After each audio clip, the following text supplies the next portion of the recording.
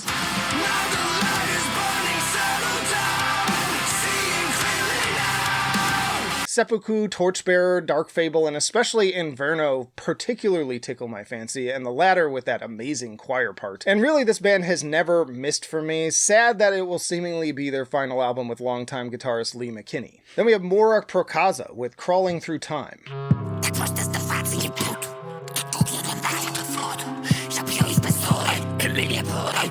Also a reminder, all of the album names and band names are in the description. Sometimes people are like, oh, I can't understand the pronunciation. Just expand the description. They're all in there. Anyways, I was pleased to see a new EP from this Belarus project that answers the question of what if a black metal artist made rap instead? And as much as I already enjoyed 2020's full length, by chance I can hear quite a bit of growth on this one.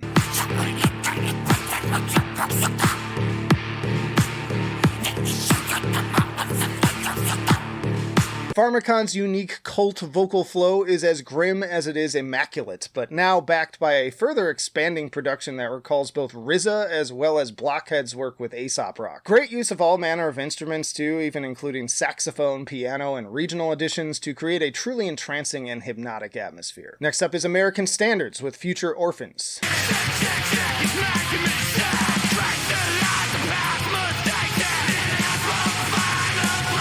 The final album from this metalcore and mathcore band from Arizona that I've frequently compared to the likes of Every Time I Die, and they very much go out with the same mission statement that they've carried all these years with another noisy, rebellious, and to the point 22 minutes. I can't go on another day, pretending it's okay.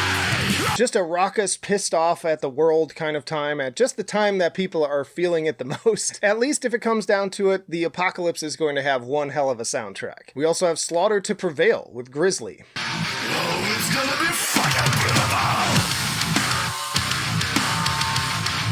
So I was initially on the fence about including this one here, and I'm surprised as you are to see it here instead of in the honorable mentions, but the more I listened, the more I really got into this one. It's still got some issues, namely the abuse of the dodgeball snare in the mix, but damn is this a huge step up from the last one, not to mention that Baby Metal collab is a serious bop.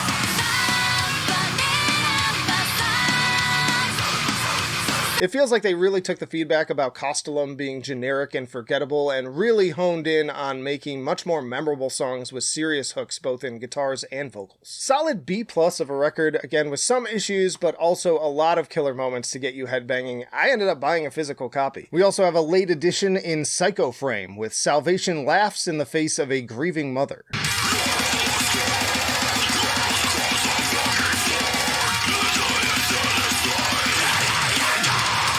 Now, I was only passingly familiar with this relatively new deathcore crew, but man, did so many of you in the comments remind me to check out their debut full-length on release week. And while I probably had more fun with Slaughter to Prevail, this beat it out on the Richter scale in terms of sheer heaviness.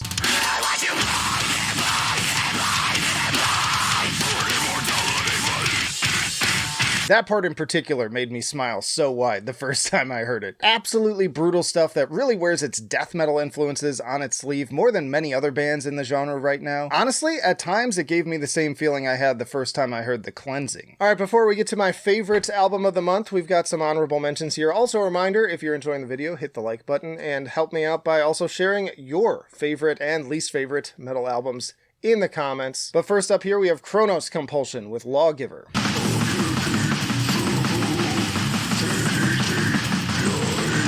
The first full-length studio record from this vicious yet groovy Denver death metal crew, and if you care to decipher these growls, it's all apparently a scathing critique of late-stage capitalism and humanity's basest instincts. Some doom sprinkled in there for good measure as well. There's also Clairvoyance with Chasm of Immurement.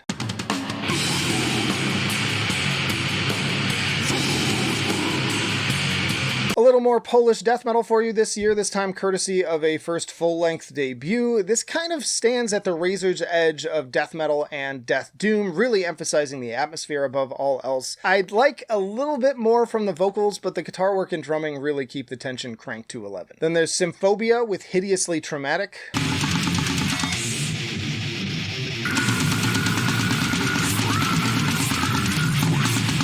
Some more truly brutal death metal out of Indonesia. If you crave the primal, gurgly madness, then this is that and nothing else. Enough said. Of course, there's Gwar with the return of Gorgor.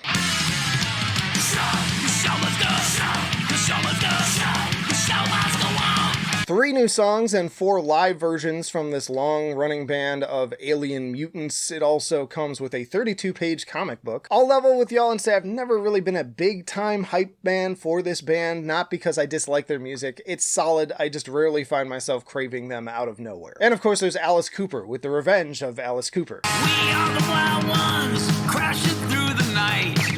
It's Alice Cooper. If you're still listening to him, you should probably listen to this. I have also never really cared that much about Alice Cooper's music, save for the classics, but he holds a special place in my heart for being among my earliest memories of experiencing metal watching his appearance on the 70s Muppet Show reruns. You, sir, are a demented, sick, degenerate, barbaric, naughty freako. Why, thank you. But my pick for the best metal album of July 2025 goes to Impureza with Alcaceres.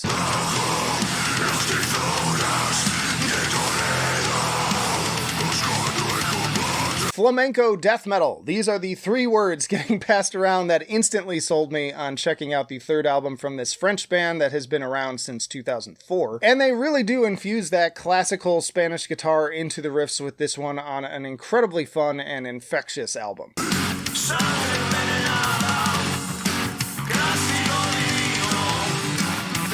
That first pure flamenco section that pops up is just such a refreshing joy in the midst of so many other death metal albums that, while great in their own right, tend to get a little samey. Crazy good riffs, but also stellar and always engaging songwriting across the board, captured by excellent production. Thank you all for the recommendation. It goes both ways here. Y'all check out this playlist for more of my favorite metal albums of the year by month, or this for your personal YouTube recommendation. Consider becoming a member or patron for early access to videos as well. But that'll do it for now. Flight of Icarus signing off. I will see you in the trenches.